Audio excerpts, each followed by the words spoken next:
Hi అండి. ఈనాడు దిల్సే with me అంజలిలో YouTube నెటిజన్లు అందరూ కూడా చాలామంది చాలా రోజులుగా అడుగుతున్నారు ఏంటంటే వీణావాణి ఇంటర్వ్యూ తీసుకోండి అని చెప్పని. సో ఇప్పుడు నా ముందున్నారు, మరి ఆవిడ అంతరంగాన్ని ఆవిష్కరించే ప్రయత్నం చేద్దాం. హాయ్ వీణావాణి. వీణావాణి అనాలా, వీణా శ్రీవాణి అనాలా, మీ ఇష్టం. చాలా రోజులైంది నిజంగా కదా. So nice to meet you once again. Thank you. అంటే ఎన్నాళ్ళ నుంచో తెలిసిన ఒక ఫ్రెండ్ని తను ఇప్పుడు సెలబ్రిటీగా ఇంటర్వ్యూలా తీసుకోవాలి అని అంటే ఒకలాంటి ఎక్సైట్మెంట్ ఉంది తెలుసా నిజంగా. ఎగ్జాక్ట్లీ. నాకు కూడా ఏంటంటే 2008 నుంచి కలిసి వర్క్ చేశాం కదా, సో చాలా ఏళ్ళ నుంచి తెలిసిన ఒక ఫ్రెండ్ చాలా రోజుల తర్వాత కలిసే వరకల్లా ఫీల్. కానీ మిమ్మల్ని చూసిన ప్రతిసారి నాకు గుర్తొచ్చింది ఏంటి తెలుసా, మా టీవీలో very long back, I think 10 years అయినట్టుంది, ఇంకా ఎక్కువైంది కదా. చక్కగా ఒక చక్కగా చీర కట్టుకొని బొట్టు పెట్టుకొని సంచి పట్టుకొని వెజిటబుల్ మార్కెట్కి వెళ్ళి మాలతీస్ డైరీ, అది చాలా మందికి గుర్తుంది అబ్బా.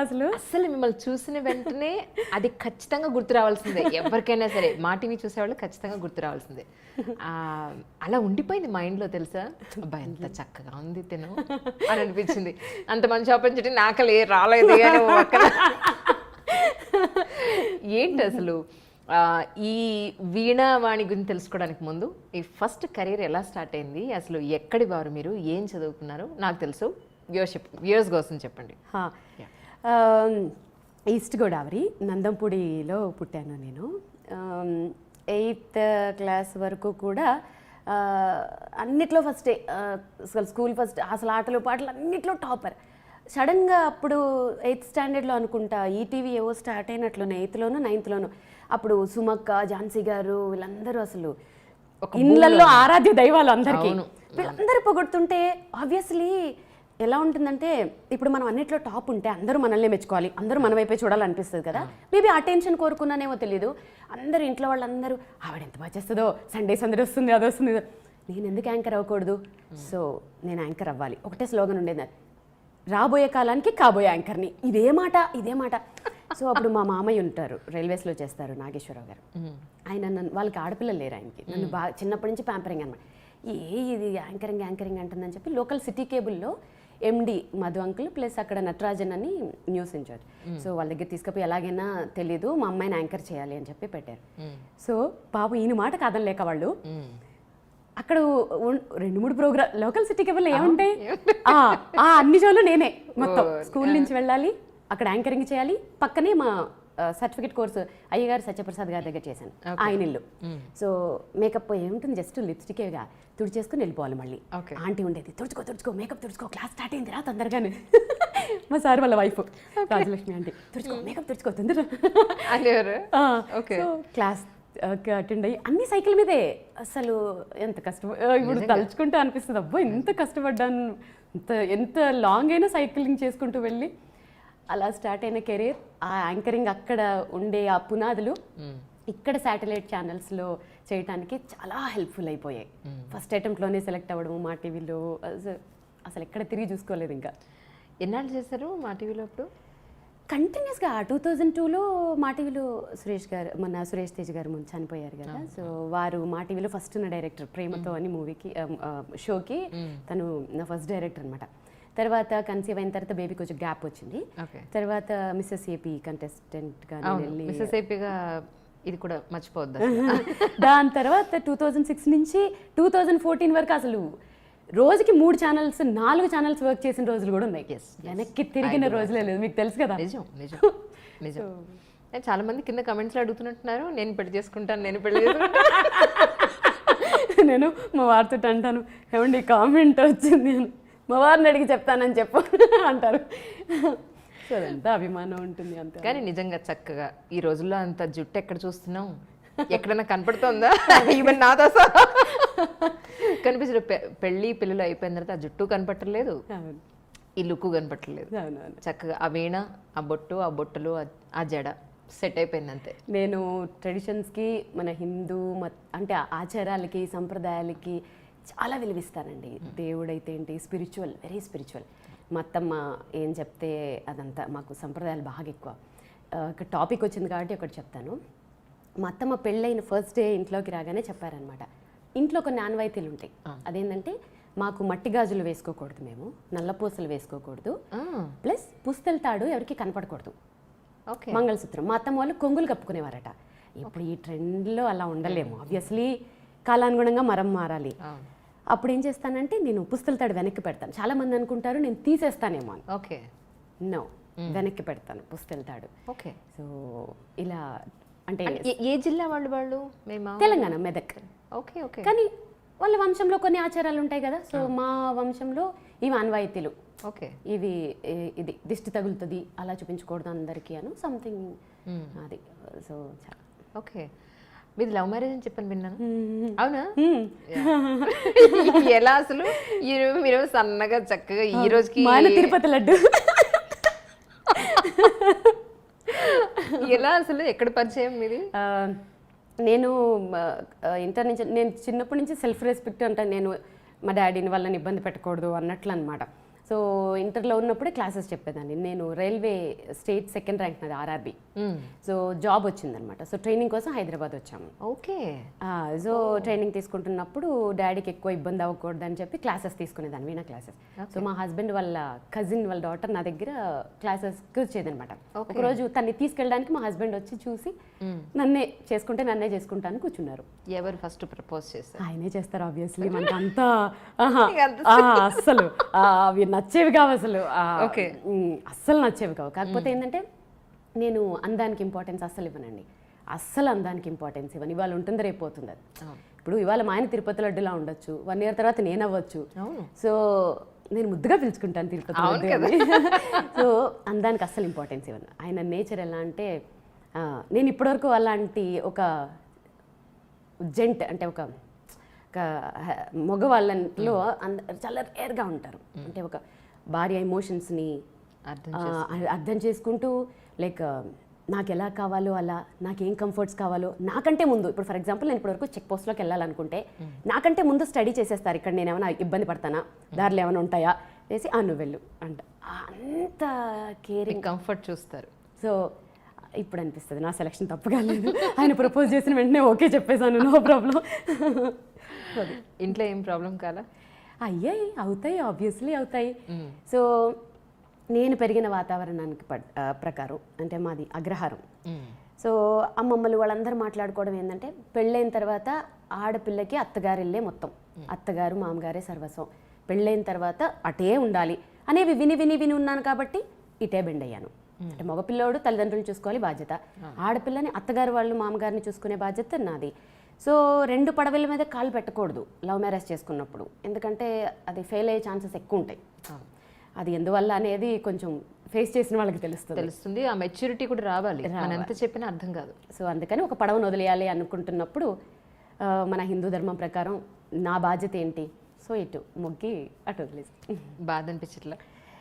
బాధ అనిపిస్తుంది కొన్ని సందర్భాల్లో, ఎందుకు అనిపించదు కదా. కానీ ఆ బాధని చెప్పానుగా రీప్లేస్ చేసేసారు మా హస్బెండ్. ఎట్లా అంటే వాళ్ళ మేనమామ ఉంటారు, సొంత మేనమామ, పెళ్ళైన వెంటనే వాళ్ళని దత్త తీసేసుకున్నారు. అమ్మ నాన్న అని వాళ్ళదే పిలుస్తాను. మా అత్తమ్మ ఒక అమ్మ, మా కో సిస్టర్ ఒక అమ్మ. ఇంతమంది నన్ను ప్యాంపర్ చేసి చూసుకుంటున్నప్పుడు, ఇంత బాగా చూసుకుంటున్నప్పుడు కెరీర్ మీద కాన్సన్ట్రేషన్ చేసాం, ఇంకా వెనక్కి తిరిగి చూసుకోలేదు. పాప ఇంకా అవన్నీ పెట్టుకుంటే ముందుకెళ్ళలేం. లైఫ్ ఎలా వెళ్ళిపోతూ ఉంటుందో వెళ్ళాలి అంతే. It's wonderful. కానీ అప్పటి నుంచి వీణలో మీకు బాగా అనుభవం ఉంది యాక్చువల్లీ, చిన్నప్పటి నుంచే. కానీ ఎక్కువ అవేర్నెస్ వచ్చింది ప్రజల్లో, శ్రీవాణి వీణ వాయిస్తారు, లేదంటే ఇప్పుడు ఇన్ని మూవీస్కి చేశారు, ఆ లిస్ట్ మనం నెక్స్ట్ క్వశ్చన్లో తీసుకుందాం. ఇప్పుడు ఇంత సచ్ గ్యాప్ ఎందుకు వచ్చిందంటారు? స్టార్టింగ్ నుంచి మీకు ఆ విద్య అయితే మీలో ఉంది, అవును, కానీ ఇంత గ్యాప్ ఎందుకు వచ్చింది మీ ఉద్దేశం? చెప్తాను. మంచి క్వశ్చన్ ఇది.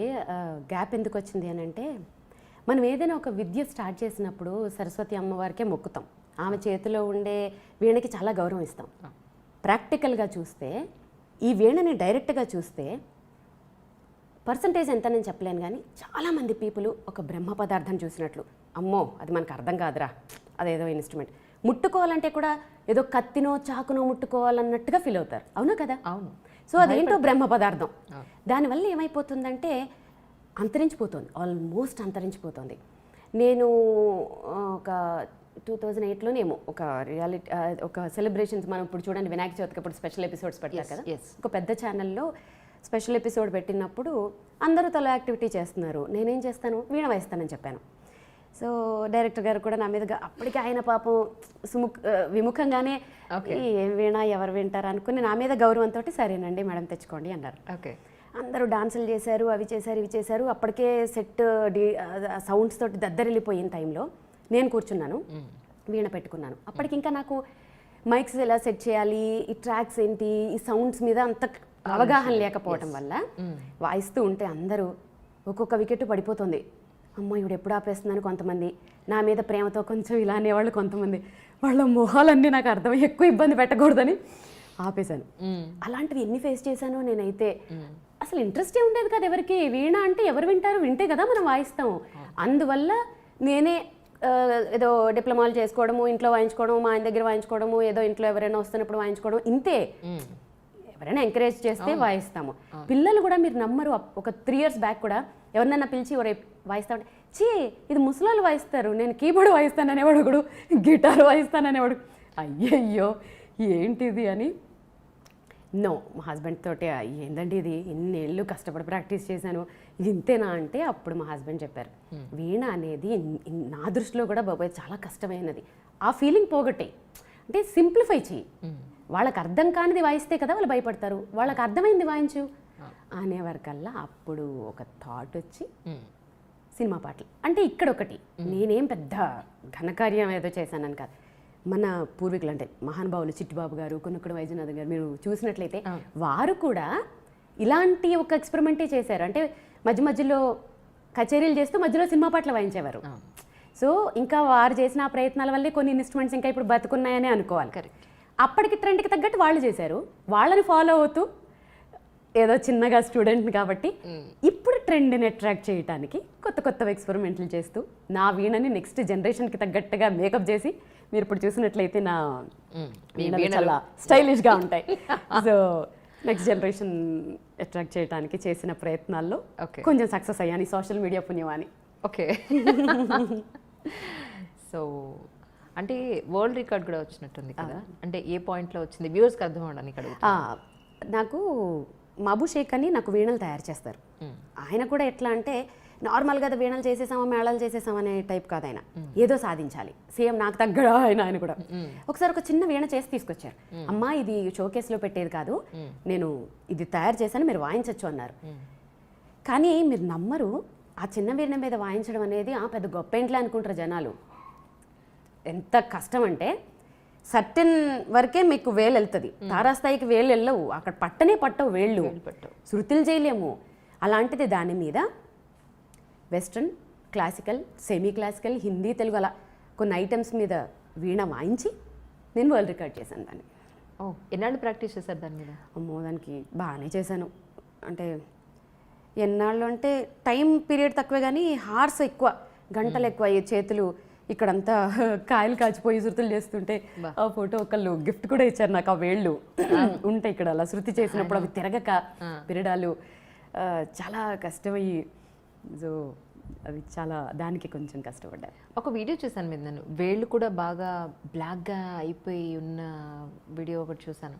ఇప్పుడు ఎలా ఉన్నాయి? ఇప్పుడు అలానే ఉంటాయి ఇంకా కొంచెం. Oh my God. ఆబ్వియస్లీ మీకు ఎక్కువ గంటలు ప్రాక్టీస్ చేస్తే వేళ్ళు ఇలా అవుతాయి. ఓకే, మీ వారు ఏమనలేదా ఆ విషయంలో? ఈ విషయంలో పాపం ఆయన ఎక్కువగా అయిపోతే ఆయనకి ఏంటంటే ఒక్కొక్క పాయింట్ ఆఫ్ వ్యూలో చాలా ప్రౌడ్, నన్ను చూస్తే అసలు మురిసిపోతారు. సో బాగా పెయిన్గా ఫీల్ అయినప్పుడు ఎందుకులే మమ్మీ ఇప్పుడు వద్దులే రేపు వాయించుకుందులే అంటారు. ఆయనకు లోపల బాధ ఉంటుంది, ఆయన లోపల చెప్పలేరు బయటికి, రేపు వాయిద్దులే చాలే అంటారు. కానీ పాపం నేను విననుగా, మొండి గట్టాలి కాబట్టి చెప్పడం మానేసారు ఈ మధ్య. సో మీరు చేసిన ఎక్స్పెరిమెంట్స్ అంటే ఏం చెప్తారు ఇప్పటి వరకు? ఎక్స్పెరిమెంట్స్ అనేవి నా దృష్టిలో ఎక్స్పెరిమెంట్స్ అని చెప్తాను, ఏమో మిగిలిన వాళ్ళు చేశారో లేదో అనేది నాకు తెలియదు. నేను చేశాను అనుకునేవి ఏంటంటే 2 వాయిసెస్ చేశాను. ఫస్ట్ ఫేస్బుక్లో పెట్టిన పోస్ట్ అది, అంటే 2015 వరకు నాకు వాట్సాప్ కూడా లేదు. ఓకే, అసలు ఫోన్ అనేది ఏంటంటే మా ఆయనకి ఫోన్ చేయడానికి, నెక్స్ట్ డే షూట్ వేరే ఛానల్ నుంచి డైరెక్టర్ ఫోన్ చేయడానికి, ఈ రెండింటికే వాడతారు అనేది యాక్సెప్ట్. నా పరిస్థితి కూడా అంతే. యూట్యూబ్ అంటే తెలియదని ఈ రోజు యూట్యూబ్ ఛానల్లో పనిచేస్తున్నా అనిపిస్తుంది నిజంగా, లిటరల్లీ. సో 2015లో ఇది స్టార్ట్ చేసినప్పుడు ఒక ఎగ్జాంపుల్ చెప్తాను. మా మేనల్లుడు ఉంటాడనమాట. ఓకే. వాడికి నేను యాంకర్గా బాగా గొప్ప, మా అత్తయ్య అని అంటారు. యూఎస్లో ఉంటాడు. వాడు ఒకరోజు నేను ఇదే డిస్కషన్లో ఉండి ఇదే మూడ్ ఆఫ్లో ఉండే టైంలో, అంటే దేవుడు మనుషుల్ని పంపిస్తాడంటారు కదా, అట్లా ఒక వీడియో పంపించాడు. ఆమె ఎవరిదో అసలు, అంటే లెర్నర్ ఆమె, ఏం వయసుందో కూడా నాకు అర్థం కావట్లేదు. అత్తాయ్ నువ్వు అసలు ఈ సాంగ్ ఎలాగైనా ఇలాగ వాయించాలి అత్తాయ్, అది చూడు అన్నాడు. ఏం పాట రా ఇదన్నా, ఏదో ఏఆర్ రెహమాన్ పాట పంపించాడు. అసలు మీరు నమ్మరు, దానికి దీనికి పోలికలు లేవు. నాకు తెలుసు నేను అంతకంటే బాగా వాయించగలను కాబట్టి, వాడికి తెలియదు నేను ఎలా వీణ వాయిస్తాను. ఎగ్జాక్ట్లీ. సో ఏంట్రా ఇది అసలు నాలెడ్జ్ ఉన్న వాళ్ళకి లేని వాళ్ళకి అదే తేడా. లేదత్తా ఆమె ఎంత బాగా వాయించింది. సరే నువ్వు నన్ను డైరెక్ట్గా అడుగుంటే అయిపోయేది, ఆమెలాగా వాయించమనడం అనేది ఎందుకు హట్ అయిపోయినప్పుడు. వాడి ఐక్యూ లెవెల్ అంతే. సో వాడితో ఒక హాఫ్ అన్ అవర్ ఫైటింగ్ చేసేసి, సారీ అత్త నేను బాగా హట్ అయినట్టున్నావు, అది ఇది నన్ను ఎక్కువ ఫీల్ అవ్వకని చెప్పి ఫోన్ పెట్టేసి, శ్రావణ మాసం అనుకుంటా, మంచి పేరెంటానికి వెళ్ళొచ్చాను, మంచిగా రెడీ అయ్యా, వీడికి చూపించాలి నేను ఏంటో అని వాడి మీద కచ్చతోటి 2 వాయిసెస్, అదే దళపతి సాంగ్ ఉంటుంది కదా, సింగారాల పైరులో ఎస్పీ సార్ ఇంకా జయసుదాస్ సార్, దాన్ని 2 స్ట్రింగ్స్ మీద 2 వాయిసెస్ వచ్చేలాగా జస్ట్ సెల్ ఫోన్లోనే రికార్డ్ చేసి, అది పోస్ట్ చేయడం కూడా రాదు నాకు. మళ్ళీ ఇంట్లో ఎవరో పోస్ట్ చేశారు, ఫేస్బుక్లో పోస్ట్ చేసేసి ఇంట్లో పని చేసుకుంటున్నాను. మీరు నమ్మరు, 15 మినిట్స్లో ఏమో 3000 వ్యూస్. 2015లో 3000 వ్యూస్ అంటే ఒకసారి అర్థం చేసుకోండి. మా వాళ్ళు షాకు, హాఫ్ డేలో 3 lakhs వ్యూస్. సో ఓహో ఇదేదో బాగుంది. సో అప్పుడు అనిపించింది నాకు, ఓకే అంటే మనం రీచ్ అవ్వడానికి ఇది ఒక, నా వీణని ప్రమోట్ చేయడానికి, నెక్స్ట్ జనరేషన్కి ఇవ్వడానికి ఇదేదో బాగుంది అని చెప్పి చంద్రముఖి సాంగ్ పెట్టాను. ఆ తర్వాత ఎవరో ఛాలెంజ్ చేశారు నాతో, ఏంటి మీరు ఎప్పుడు క్లాసికల్సే వాయిస్తారా వీణ మీద, మీరు ఇలాంటి ఫాస్ట్ బీట్లు తీన్మార్లు వాయించలేరా, ఎప్పుడు ఇవేనా అని. మళ్ళీ ఛాలెంజ్, ఎందుకు వాయించలేము, వాయిస్తామని చెప్పి పెద్ద పులి సాంగ్. అయ్యో అది వైరల్ అంటే వైరల్. ఒకళ్ళు అంటే ఒక 5% పీపుల్ అపోజ్ చేసినా పట్టించుకోను, ఎందుకంటే ఒక గోల్ మీద ముందుకెళ్తున్నప్పుడు ముళ్ళు ఉంటాయి, పూలు ఉంటాయి, అన్నీ ఉంటాయి. వాళ్ళు మేబీ నా ఇంటెన్షన్ వాళ్ళకి అర్థమయ్యి ఉండకపోవచ్చు ఏంటి అనేది. సో అదేం పట్టించుకోలేదు నేను. ఇప్పుడు ఏంటి పరిస్థితి అంటే, మ్యాక్స్ నా ఇంటెన్షన్ అర్థమైన ప్రతి ఒక్కళ్ళు, సీనియర్ సిటిజన్ ఇంక్లూడింగ్, వాళ్ళు ఎక్కువ తెలుసా ఎంత బ్లెస్ చేస్తారంటే, ఏ సాంగ్ వాయించినా నెక్స్ట్ జనరేషన్ని అట్రాక్ట్ చేయాలి అని అంటే మా హస్బెండ్ చెప్తారు, కాలంతో పాటు ముందుకెళ్ళాలి, లేదంటే వెనకబడిపోతాం. సో అలా వాళ్ళని అట్రాక్ట్ చేయాలి అని అంటే వాయించాలి, వాళ్ళ పాటలే వాయించాలి. సో అలా ఇప్పుడేమనిపిస్తుంది, స్టార్టింగ్ డేస్ అప్పుడు ఎవరు వినని స్టేజ్ నుంచి ఈరోజు lakhs of views కానీ, వ్యూవర్షిప్ కానీ, లేకపోతే మీ ఫ్యాన్స్ ఫాలోయింగ్ కానీ, మీరు ఇలా పెట్టగానే అలా వ్యూస్ పెరిగిపోయి ఈ స్టేజ్ చూస్తే ఏమనిపిస్తూ ఉంటుంది? అసలు నిజంగా ఇది నమ్మట్లేదు నేను, ఏదో డ్రీమ్ లాగే ఉంది. కానీ సోషల్ మీడియా ఎంత ప్లస్ చేసింది మీరు నమ్మరు. వీణ అనేది south Indian instrument, okay. North వాళ్ళకి వీణ అంటే తెలియదు అసలు, యాక్చువల్గా చెప్పాలంటే. విద్వాంసులు ఒకళ్ళిద్దరు తెలిసిన. ఇప్పుడు నాకు ఎక్కువ షోస్ నార్త్లోనే ఉంటాయి. అంటే నార్త్ వాళ్ళు పిలిచి నా చేత షోస్ చేయించుకుంటారు. బెంగాలీ, పాకిస్తాన్, బంగ్లాదేశ్, ఎక్కడెక్కడి నుంచో మెసేజ్లు, ఎక్కడెక్కడి నుంచో ఫాలోవర్సు. ఒక రకంగా చాలా హ్యాపీగా, అంటే ఇంత తక్కువ స్పాన్, అంటే ఒక 3 yearsలో ఇంత కవర్ చేశాం కదా, చాలు. నా వీణ ఇంత పాపులర్ అయింది. వీణ అంటే తెలుస్తుంది ఇప్పుడు అందరికీ, పాత ఇన్స్ట్రుమెంట్ లాగా ఎవరు చూడట్లేదు, ట్రెండీ అయింది. చాలామంది ఇప్పుడు మబు షేక్ అని చెప్పాను చూడండి, ఆయన 4 years బ్యాక్ పాపం తన ఫైనాన్షియల్ స్టాండర్డ్స్ చాలా తక్కువ, ఇప్పుడు ఆయన కారు కొనడానికి రెడీ అయ్యారు. చాలా అది నేను కూడా అచీవ్మెంట్ లాగా ఫీల్ అవుతాను, బికాస్ ఎంతమందో వీణలు కొనుక్కుంటున్నారు, నేర్చుకుంటున్నారు. So feeling proud. కానీ ఎంత మంచి పని చేసినా, ఎంత ఎదిగినా, మన వెనకాతల మనల్ని గుచ్చేవాళ్ళు, పొడిచేవాళ్ళు చాలామంది ఉంటూనే ఉంటారు. చాలా పెద్ద అయిపోయింది వీణావాణి లేదా శ్రీవాణి, లేదు అని అంటే తన అందంతో కొట్టుకొచ్చేస్తుంది, లేదా టాలెంట్ ఏమీ లేదు, నాకన్నా ఎక్కువ టాలెంట్, ఇలాంటివి చాలా వచ్చే ఉంటారు అనుకుంటున్నాను. మీ ఎక్స్పీరియన్స్ ఏంటి? ఇక్కడ నేనేం చెప్తానంటే, మీరు చెప్పింది కరెక్ట్, అందంగా ఉన్నారు అది ఇదని కామెంట్స్ వస్తాయి. అది ఎప్పుడు వచ్చాయంటే, యాంకరింగ్ చేసినప్పుడు రాలేదే, ఇప్పుడు ఎందుకు వస్తున్నాయంటే, ఫస్ట్ ఆర్ట్. నా వీణను చూసి పెద్దవాళ్ళైనా ఎవరైనా అమ్మాయి ఎంత బాగా వాయిస్తుంది, పద్ధతిగా ఉంది, నెక్స్ట్ డే ఇలాగే వస్తుంది, చక్కగా ఉంది కదా. డెఫినెట్గా. ఒక కొటేషన్ చెప్పనా, విద్య వల్ల అందం పెరుగుతుంది కానీ అందం వల్ల విద్య పెరగదు. ట్రూ. సో ఎగ్జాక్ట్లీ ఇంతకుముందు మీరు అనుకున్నట్లుగా అనుకోవచ్చు చాలా మంది, ఒక దగ్గర కాకపోయినా ఒక దగ్గర విద్య. ఇప్పుడు అందం దాంతో ఎంత కొట్టుకొస్తాం. ఇప్పుడు నేను ఇప్పుడు అందంతో చేస్తుంటే మా హాయికి 2 సార్లు చూస్తారు, 3 సార్లు చూస్తారు, 4గోసారి ఎంతకని చూస్తారు చూడరు. టాలెంట్ లేకపోతే చూడరు కదా. విద్య ఉంటేనే చూస్తారు. అవును. నా హార్స్ టుగెదర్స్ గంటలు గంటలు పిచ్చిదాల్లా కూర్చుని సాధన చేసి దేవుడికి కూడా జాలేసి ఉంటుంది. సో మేబీ ఈరోజు బ్లెస్డ్ అంతే. స్టార్టింగ్ డేస్ నుంచి ఈరోజు వరకు చాలా మైల్స్ మీరు ఒక మాటలో చెప్పాలంటే అచీవ్ చేశారు. ఏమనిపిస్తుంది లైఫ్? ఇంకా ఏం కావాలనిపిస్తాను? ఎప్పుడు అంటే ఇంకా ఏం కావాలి అనేవి ఎప్పుడు ఆలోచించనండి. ఎందుకంటే తెలియదు లైఫ్ ఎలా పోతుందో మనకి తెలియదు కదా. ఏం ఆలోచించను. ఈరోజు ఏం చేయాలి, నెక్స్ట్ రేపు ఎలాంటి సాంగ్స్ పెట్టాలి, షోస్ దానికోసం కాన్సన్ట్రేట్ చేస్తాను. గోల్స్ అంటే ఏం పెట్టుకోను. ఒక్కటే ఒక్క గోల్, నా వీణ నెక్స్ట్ జనరేషన్కి వెళ్ళాలి. వీణ చచ్చిపోకూడదు. వీణని కాదు, మన క్లాసికల్ ఇన్స్ట్రుమెంట్స్ తీసుకున్నా సరే మన వారసత్వం కదా. మనం ఎప్పటి నుంచి వచ్చాయండి అవన్నీ. చాలామంది సింపుల్గా వోకల్ అనేస్తారు, ఎందుకంటే కష్టం ఉండదు కదా, వినేసి పాడేసేయచ్చు. సో ఇన్స్ట్రుమెంట్స్ చచ్చిపోతున్నాయి. మ్యూజిక్ కాలేజెస్లో చూస్తే మీరు అసలు చూడలేరు. అసలు అవి తుప్పు పట్టేసి, బూజు పట్టేసి, తీగలు తగ్గిపోయి వాయించేవాళ్ళు లేక అవి చూడలేము అసలు మనం కొన్ని మ్యూజిక్ కాలేజెస్లో అయితే. సో అలాంటి స్టేజ్ ఉండకూడదు ఇన్స్ట్రుమెంట్స్కి. అవి మన మన అసెట్స్ అని తెలుసుకోవాలి జనాలు. సో నేర్చుకోవాలి. అదొక్కటే గోల్ అంతే. దానికోసమే పరిగెడుతున్నాను అంతే. నేనేదో అచీవ్ చేసేయాలి, అది చేసేయాలి, ఏం లేదు. సో అందుకే ప్రిఫరెన్స్ ఉన్న దగ్గర మాత్రమే షోస్ చేస్తాను. నా వీణకి ప్రిఫరెన్స్ ఉండాలి. వీణని ఇష్టపడే వాళ్ళ దగ్గరే షోస్ చేస్తాను. అదొక్కటే గోల్ పెట్టుకున్నాను. ఎవరింట్లో అయినా నేర్చుకునే వాళ్ళైనా ఆర్టిస్టులు అయినా సరే 1 లేదా 2 వీణలు ఉంటాయి. మీ దగ్గర ఇంకా ఎన్ని వీణలు ఉన్నాయి? ఏంటి వీటి స్పెషాలిటీస్ ఏంటి అసలు? ఒక్కొక్క వీణకు ఒక్కొక్క స్పెషాలిటీ ఉంది. ఇవన్నీ నా బేబీసే. మీరు నమ్మరు, ఈ వీణలో ఏదైనా ఒకటి ఇక్కడ ప్లేస్ లేదు కదా, వేరే ఇంట్లో పెడదాం అనుకుంటే కూడా అమ్మో ఏడుస్తుంది అన్న ఫీలింగ్ వస్తుంది నాకు. ఒకటి నా పాప కోసం కొన్నవి, 2 మిగిలినవన్నీ అప్డేటెడ్ వర్షన్స్. సౌండ్స్ కోసం నేను సౌండ్కి బాగా ఇంపార్టెన్స్ ఇస్తాను. కొంచెం సౌండ్కి, క్వాలిటీకి చాలా ఇంపార్టెన్స్ ఇస్తాను. సో ఇవన్నీ ఇప్పుడు నాకు స్టేజ్ షోస్కి పనికిరావు. అంటే మన బేసిక్ వీణాలు ఇవన్నీ. ఓకే. సో చెప్పానుగా, నెక్స్ట్ జనరేషన్ కోసం నేను ఒక స్టైలిష్ వీణలు, నా స్టైలిష్ వీణలతోటి ఇప్పుడు మాత్రమే చేస్తున్నాను. బట్ ఇవన్నీ కూడా ఉంటాయి. ఇది నా 2nd క్లాస్లో వీణ. ఓకే. అది నా ఫ్రెండ్. వీటిని అప్డేట్ చేయడానికి ఏముండదు, పికప్ పెట్టుకుని వాయించవచ్చు. అవి నేను రికార్డింగ్స్కి వాయిస్తాను. మూవీస్లో వాయించేటప్పుడు ఈ వీణలే మాత్రమే యూజ్ చేస్తాను. ఈ టోనే బాగుంటుంది. ఓకే. స్టేజ్ షోస్కి నా స్పెషల్ వీణలు, మధుర వీణలు వాడతాను. ఓకే. సో అట్లా.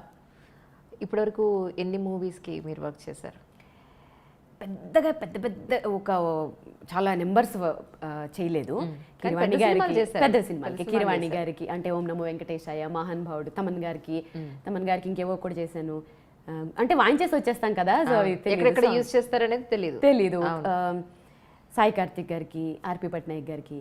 కాకపోతే ఏంటంటే ఇప్పుడు ఎక్కువ చేయట్లేదండి, ఎందుకంటే మోర్ టైం అంతా నేను షోస్కే, ఎందుకంటే నాకు షోస్కి ఇంపార్టెన్స్ ఇస్తున్నాను. షోస్ కూడా చాలా ఉన్నాయి. అలానే కదా 6 నెలల నుంచి పోస్ట్పోన్ చేశారు. You are so busy. 6 నెలల నుంచి అడుగుతుంటే ఎప్పటికీ దయ తెలిసింది, అమ్మాయి మెసేజ్ వచ్చింది ఈరోజు అనుకున్నాను. ఎన్నిసార్లు అడిగాను. అవునా కాదా? అవును, రామోజీరావు గారి మనవరాలకి వెళ్ళి మీరు అక్కడ షో ఇచ్చారని చెప్పి విన్నాను. రామోజీరావు గారి మనవరాలు నా వీణంటే ఇష్టం అంట. కాళేశ్వరరావు గారు ఫోన్ చేశారనమాట. బాపినేడి గారిని ఇలా అడిగిందంట మా అమ్మాయి. బాపినేడి గారు అసలు నన్ను గుర్తుపట్టలేదంట మన యాంకర్ అంటే. కాళేశ్వరరావు గారు చెప్పారంట మన యాంకరే కదండి జీవన జ్యోతికి చేశారంట. ఓ అమ్మాయినా అని బాపినేడి గారు షాక్ అయ్యారంట. సో అయ్యో తప్పకుండా వాయిస్తానండి. ఈటీవీ అంటే నాకు ఎందుకో నా ఫ్యామిలీ లైక్ చాలా, వాళ్ళు నాకు అలాగే మర్యాద ఇచ్చారు అన్నేళ్ళు. ఎంత రెస్పెక్ట్ అంటే అసలు తెలుసుగా మనకి. సమస్య లేదు అసలు. బాపినేడి గారు దగ్గర నేను ఆయనతో నాకు పరిచయం ఒకటంటే ఫిలిం సిటీలో నేను వర్క్ చేశాను ఒక 3.5 years. సితారా హోటల్ ఉంది కదా, అవునవును, సితారా హోటల్లో యాజ్ ఎ హెల్త్ క్లబ్ ఇన్ఛార్జ్గా వర్క్ చేశాను 3.5 years. అంటే స్పోర్ట్స్ మెన్స్ కోటాలో నాకు అప్పుడు వచ్చిందనమాట.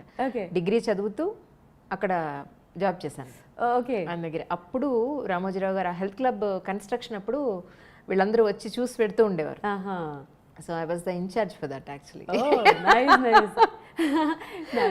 చాలా మంది హీరోలు హీరోయిన్లకి ఫిజికల్ ట్రైనింగ్ ఇస్తూ ఉండేవాళ్ళం.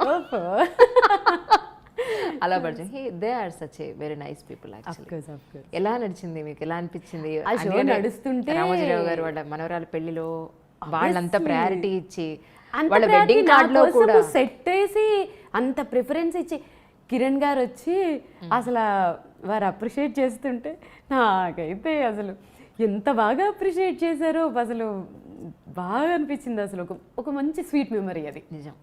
ఏం వాయించారు వాళ్ళ పెళ్ళిలో? 1.5 hour కచేరీ అది మొత్తం షో. 1.5 hour షో చేశాను. అన్నీ వాయిస్తాను. నా షోలో ఎలా ఉంటుందంటే classical, semi classical, western, Hindi, Telugu, Tamil అయితే తమిళ్ ఇప్పుడు తమిళనాడులో వాయించినప్పుడు తమిళ్ సాంగ్స్ అన్నీ అంటే అన్ని షోకి వచ్చిన అన్ని ఏజ్ పీపుల్కి తగ్గట్టుగా అన్నీ వాయిస్తాను అనమాట. ఒక స్పెషల్గా డిజైన్ చేసుకుంటాను నా షోని. ఓకే. కానీ మధ్యలో విన్నాను మీరు షోస్ చేయడం లేదు అని చెప్పాను. షోస్ చేయడం లేదు కాదు. 2 years బ్యాక్ నేను ఇచ్చిన ఇంటర్వ్యూలో ఏం చెప్పానంటే, నేను కొన్ని చూశాను కాబట్టి అది ఆ ఇంపాక్ట్ ఉండిపోయింది. అంటే ఫ్యామిలీ ఫంక్షన్స్లో అంటే మ్యారేజెస్లో ఎలా ఉంటుందంటే, ఒక షో ఇక్కడ ఏదో ఆర్కెస్ట్రా ఏదో పెడతారు, వాళ్ళని అసలు చూసే సందర్భాలు కూడా ఉండవు. ఎవరి హడావిళ్ళల్లో వాళ్ళు ఉంటారు, వాళ్ళు అద్భుతంగా పాడుతూ ఉంటారు. అమ్మో ఇలాగే ఉంటాయి మ్యారేజెస్ అనుకుని చాలా రోజులు ఎన్ని రిఫ్యూజ్ చేసేసానో. నేను ఆ ఇంటర్వ్యూలో కూడా చెప్పాను, మ్యారేజెస్కి వాటికి వాయించనండి ఎందుకంటే అక్కడ ఇంపార్టెన్స్ ఉండదు అని. మేబీ సోషల్ మీడియా పుణ్యమాని అది చూసి నన్ను అప్రోచ్ అవుతున్నారా ఏనది తెలియదు. కానీ ఇప్పుడు మీరు నమ్మరు, దాని తర్వాత అంటే 1 year బ్యాక్, 1 year కూడా కాదు ఏమో, అప్పుడు ఒక కాల్ వచ్చింది. ఒక పెద్ద ఆయన ఫోన్ చేసి, అమ్మ మా ఇంట్లో అందరూ నీవేనంటే చచ్చేలా ఇష్టపడతాము, మేము మీ షో చూడాలి అని అంటే మేము అంటే వేరే ఒక ఇది తీసుకుని మీ ఆర్గనైజ్ చేయలేము. మీ షో చూడాలి అని అంటే మా ఫ్యామిలీలోనే మేము వాయింపించుకోవాలి. ఒకసారి రండి వాయించండి, మీకేమైనా ఇన్కన్వీనియంట్గా అనిపిస్తే నన్ను అడగండి. ఎందుకో మాటలు బాగా ఇంప్రెసివ్గా అనిపించాయి. మీరు నమ్మరు, పెళ్లి కార్డులో ఫస్ట్ పేజ్లో నాది అది నా షో అని. అది కూడా ఎలాగా ఏదో జోలపాటలాగా ఉండే వీణ కచేరీ అని సంథింగ్ ఏదో తమిళ్. సో అలా పెట్టి ఫస్ట్ పేజ్లో నాది, నెక్స్ట్ పిల్లగాడు వాళ్ళది, నా కోసం సెట్, సౌండ్ సిస్టమ్స్ కూడా ఎలా తెప్పిస్తారు తెలుసా, ఇళయరాజా గారు వాళ్ళందరికీ వాడే సౌండ్ సిస్టమ్స్. ఇంజనీర్ ఎవరు, ఏఆర్ రెహమాన్ గారి దగ్గర ట్రైనింగ్ తీసుకుని ఇంజనీర్, అంటే సౌండ్ కూడా తేడా రాకూడదని అంత ఇంపార్టెన్స్లు ఇచ్చి చుట్టూ మొత్తం ఇంకా చైర్లన్నీ నా వైపు తిరిగిపోయి ఉంటున్నాయి. ఎంత బాగా అనిపిస్తున్నాయో నాకు అనిపించింది అప్పుడు. ఏంటి ఇలా ఇంత బ్లెస్డ్ నేనని. ఇప్పటి వరకు చేస్తున్న ఫ్యామిలీ ఫంక్షన్స్ అన్నీ అదే ఇంపార్టెన్స్లు. సో బాగా అనిపిస్తుంది. సో అలా ఇంపార్టెన్స్ ఉంటే ఖచ్చితంగా చేస్తాను. No doubt. రీసెంట్గా అయితే చెన్నైలో ఓన్లీ 100 members హోమ్ కాన్సర్ట్, అది నా కోసమే పెట్టుకొని నా కచేరీ పెట్టుకున్నారు. ఎంత బాగా అనిపించిందో సీరియస్లీ, అసలు బాగా అనిపించింది. ఈ వీణలకు సంబంధించి అంటే సర్వీస్ అవి ఎలా ఉంటుంది యాక్చువల్లీ? ఏది ఇప్పుడు ఈ వీణ ఉంది, వీటికి సర్వీస్ చేయడం లేదంటే ఇది పాడైపోతుందేమో అని ఎలా దానికి సంబంధించి? అది కొంచెం ఇప్పుడు నేను ట్రావెల్ చేస్తుంటే మొన్న నా వీణ కూడా అదే డ్యామేజ్ అయింది. వాళ్ళు ఫ్లైట్లో కొంచెం ఎత్తేస్తారు. అవి మాబుషేక్ అని చెప్పాను కదా, ఆయనే మాటికి వస్తారు. ఇది మేళం, ఇది ఎక్కువ దీనికే రిపేర్ అవుతుంది. ఇది వ్యాక్స్, ఓకే, ఎక్కువ దీనికే రిపేర్ వస్తుంది అంతే. ఆల్మోస్ట్ దీన్నే బాగా వాయించేస్తే 2 yearsకి ఒకసారి 1 yearకి ఒకసారి మేళం చేయించుకుంటే సరిపోతుంది. ఎంత అవుతుంది చేయించడానికి? 3,000 అంతే, అంత కాస్ట్లీ ఏముండవు. ఓకే అంతే. ఓకే, అదొక్కటేనా దానిలో ఎక్కువ పోయేది, లేకపోతే ఇంకేముండవు? అంటే డెలికేట్ ఇన్స్ట్రుమెంట్, డెలికేట్, మనం హ్యాండిల్ అంటే చక్కగా హ్యాండిల్ విత్ కేర్ అన్నట్టుగా చక్కగా హ్యాండిల్ చేసుకుంటే మ్యాక్స్ అది తప్ప ఇంకేమీ రావు. ఇప్పుడు కొంతమంది ఏంటంటే వీణలు పెట్టుకోవాలి కదా అని షోకేసుల్లో పెట్టినట్టు పెట్టి పిల్లలు అటు తిరిగి కింద పడేస్తే ఈ కుండ విరిగిపోతుంది. ఆల్మోస్ట్ ప్రతి పాత వీణలకి ఇదే డ్యామేజ్. ఈ కుండ ఇక్కడ విరిగిపోతుంది, ఈ కుండ అదొక్క డ్యామేజ్ అవుతుంది మెయిన్. ఓకే, మీరు మాత్రం బాగానే పెట్టారు, చాలా జాగ్రత్తగా. ఆబ్వియస్లీ మా ఇంట్లో ఎలా చాలా చంటి పిల్లలు చూసినట్టు చూస్తారు. అందులో నేను కొన్ని విషయాల్లో వెరీ స్ట్రిక్ట్, సిస్టమేటిక్. నన్ను ప్రిన్సిపాల్ అంటారు ఇంట్లో. ఆబ్వియస్లీ అంటే ఉండాలి, లేకపోతే నడవదు. నేను సిస్టమేటిక్గా ఉంటాను, మీకు తెలుసు. టైం టు టైం చేసేయాలి పనులు, ఏ పని ఎప్పుడు చేయాలి అప్పుడు చేసేయాలి, వర్క్ అనుకుంటే చేసేయాలి. ఇవన్నీ ఇంట్లో ఎవరైనా సరే అలా లేజీగా ఉంటే తెగ తిట్టేస్తాను. సో నన్ను ప్రిన్సిపాల్ అంటారు. అంటే అన్నారు, నో ప్రాబ్లం అంటే అనుకోని అని చెప్పేస్తాను. స్టార్టింగ్ మీరు అంటే మ్యారేజ్ చేసుకున్నప్పుడు వేణుస్వామి గారు ఏం చేస్తూ ఉండారు అప్పట్లో? అప్పట్లో కూడా అంటే మా వంశం నుంచి మేము అయ్యగారు అంటే మా మామయ్య గారు ఫస్ట్ యాదగిరిగుట్ట పెద్ద పూజారిగా చేసేవారు. ఓకే. తర్వాత నాచారం నరసింహస్వామి టెంపుల్లో పెద్ద పూజారి. ఓకే. మా హస్బెండ్, మా బావగారులు, వాళ్ళ మేనమామలు అందరూ భద్రాచలంలో పెద్ద అయ్యగారులు అందరూ ఇదే ప్రొఫెషన్. Right right. సో మా మామయ్య గారు కూడా జ్యోతిష్యం అక్కడి నుంచి వచ్చిన వారసత్వమే. అప్పుడు ఇంకా చిన్న పిల్లోడు కాబట్టి ఎక్కువగా కాన్సన్ట్రేషన్ చేయలేదు. సో వయసుతో పాటు విద్య కూడా పెరుగుతుంది కాబట్టి కాన్సన్ట్రేషన్ చేయడం వల్ల ఆయన కూడా వేణుస్వామి సడన్ గా పుట్టుకొచ్చేసాడని చాలా మంది అనుకుంటారు. కాదు, ఆయన ఎప్పటి నుంచే ఉన్నారు. అంటే జనరల్గా ఇంట్లో ఈ పూజలు లేదంటే జాతకాలు ఎక్కువ మడి ఆచారం ఎక్కువ ఉంటుంది అని చెప్పని అనుకుంటూ ఉంటారు. నిజమేనా? మీరు దానికి యాప్ట్ అయ్యారా? మా హస్బెండ్ ఏం చెప్తారంటే దేశ కాలమాన పరిస్థితుల ప్రకారం వెళ్ళాలి అంటారు. ఆయన ఎకో ఫ్రెండ్లీ. సో ఇది బాగుంది వర్డ్. New word. ఇప్పుడు మడిచార్లు కట్టేసుకుని తడి బట్టలు కట్టేసి మడి ఆచారాలు అంటే ఈ అపార్ట్మెంట్స్లో ఇక్కడ కుదరదు. ఆబ్వియస్లీ మన మనసులో ఉండాలి భక్తి అనేది. నేను పూజలు చేస్తాను, సో నా స్టైల్లో నేను చేస్తాను. సో అంతే. అంత మడలు ఆచారాలు అనేసి ఇంట్లో మేడ్స్ని వాళ్ళని దూరం అలా అస్సలు అన్నాను. సో అందరు ఫ్యామిలీ మెంబర్స్ లా ఉంటారు, అస్సలు అలాంటివి. ఓకే. అంటే మిమ్మల్ని పెళ్లి చేసుకోవాలనుకున్నప్పుడు జాతకం అది చూపించుకున్నారా? మరి అడిగారా మీరు? అన్ని చూపించుకునే అప్పుడు నేను ఏం అడగలేదు. ఇప్పుడు అడిగారా? ఇప్పుడు అంటే అప్పుడు అదే అంటారు, అప్పుడు నన్ను పెళ్లి చేసుకోవడమే ఇంపార్టెంట్, ఈ జాతకాలు అవన్నీ చూపించుకున్నారో లేదో తెలియదు. తర్వాత చూపించినట్లున్నారు బాగా కలిసాయి అని. మా ఇంట్లో అందరూ జ్యోతిష్యులే కదా, మా బావగారులు అందరూ కూడా ఉంటారు కాబట్టి చూసి చెప్పినట్టున్నారు తర్వాత కలిసింది అని. మీకుందా నమ్మకం జ్యోతిష్యం మీద? డెఫినెట్గా ఉందండి. ఎందుకంటే అఫ్ కోర్స్ ఇగో అపోజ్ చేసే వాళ్ళు ఉంటారు. ప్రాక్టికల్గా నాకు ఒక ఎక్స్పీరియన్స్ చెప్తాను. ఇది కాంట్రవర్సీ చేసేవాళ్ళు చేస్తారు, నమ్మేవాళ్ళు నమ్ముతారు, నమ్మని వాళ్ళు నమ్మరు. ఎవరి నమ్మకాలు వాళ్ళవి. 2014లో సైనస్ సర్జరీ చేసుకుని నేను యాంకరింగ్ అంతా ఆపేసి అప్పుడు ఇంకా మా హస్బెండ్కి ఇంకా నాకేమన్నా అయితే అపురూపం కదా, వద్దు చాలు ఇంకా డస్ట్ వచ్చేస్తుంది వెళ్ళొద్దు అన్నారు. 1 year ఇంట్లో ఉండి ఆబ్వియస్లీ అంత వర్క్ చేసి ఇంట్లో ఖాళీగా కూర్చోవాలి అని అంటే చాలా కష్టం కదా.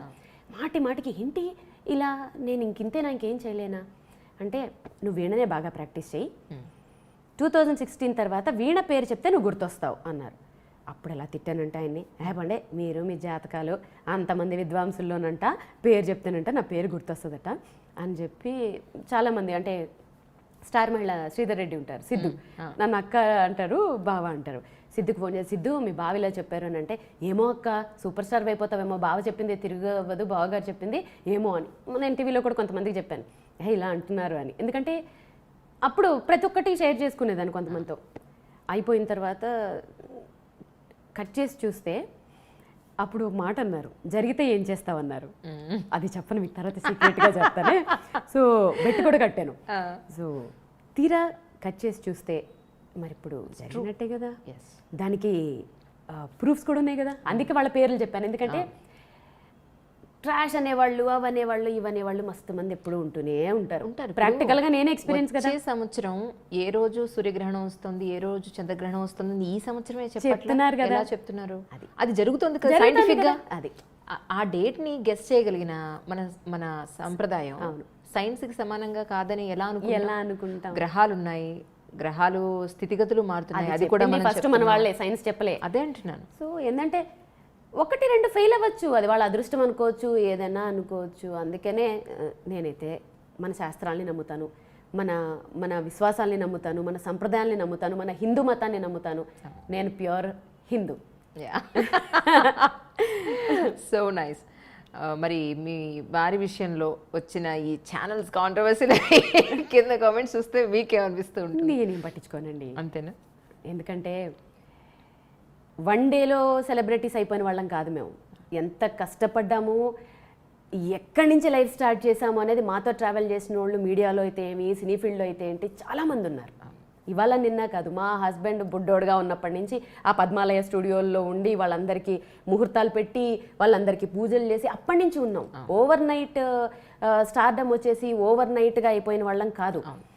ఇవాళ రేపు ఏమైపోయిందంటే కామెంట్లు అనేవి కామన్ అయిపోయాయి. సో ఆ కామెంట్లు చదువుకుంటూ ఆ డిప్రెషన్లోకి పోయి సాధించాల్సిందన్నీ ఆపేసి ఏం ఉపయోగం? మనం ఏం సాధించాలో సాధించాలి, ప్రూవ్ చేయాలి. ఫస్ట్ అందరూ తిడతారు, ప్రూవ్ అయిన తర్వాత బళ అంటారు. ట్రూ.